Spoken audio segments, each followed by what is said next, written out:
আচ্ছা, এমন একটা শাড়ি কার, কার স্বপ্নের মধ্যে ছিল? আমার কিন্তু এরকম একটা শাড়ি মনে, মনে আমি অনেক খুঁজতেছিলাম যে হচ্ছে ব্ল্যাক এর মধ্যে এরকম একটা সুতার কাজ থাকবে। একটা লাইট কালারের সুতার কাজ থাকবে। দেখো পরে একটু ক্লোজ করে আমরা দেখাই। এখানে থাকতেছে ম্যাচিং সুতার কাজ আর এবং এই সুতাগুলো কিন্তু রেশমি সুতা পুরা, যার জন্য সুতাগুলো শুধু গ্লেজ দিচ্ছে। তার উপরে থাকতেছে এইরকম করে স্টোনের ওয়ার্ক করা। দেখো কাট ওয়ার্ক করা, খুব সুন্দর করে স্টোনের ওয়ার্ক করা। শাড়িটার পুরোটা বডি জুড়ে থাকবে এইরকম করে। দেখো এইরকম করে হচ্ছে একটা ম্যাচিং সুতার কাজ করা আর স্টোনের কাজ করা। শাড়িটা কিন্তু অনেক বেশি সুন্দর।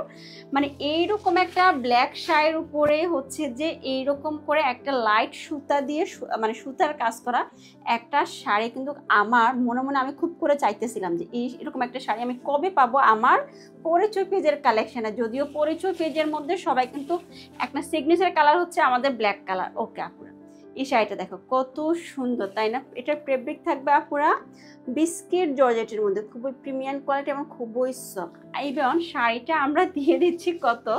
আগে যে শাড়িটা দেখে তোমরা মনে মনে ভাবতেছো শাড়িটার অনেক বেশি প্রাইস হবে না আপুরা, আমরা একদম একটা মিনিমাম একটা প্রাইজের মধ্যে রাখলাম। শাড়িটার প্রাইস আমরা দিয়ে দিচ্ছি 2950 টাকা। এটা থাকতেছে আমার শাড়ির ব্লাউজের পোর্শনটা। দেখো এখানে থাকতেছে একটা সুন্দর করে বর্ডারের কাজ করা একটা ফ্রন্ট সাইডের জন্য, আর থাকতেছে স্লিভের জন্য কাজ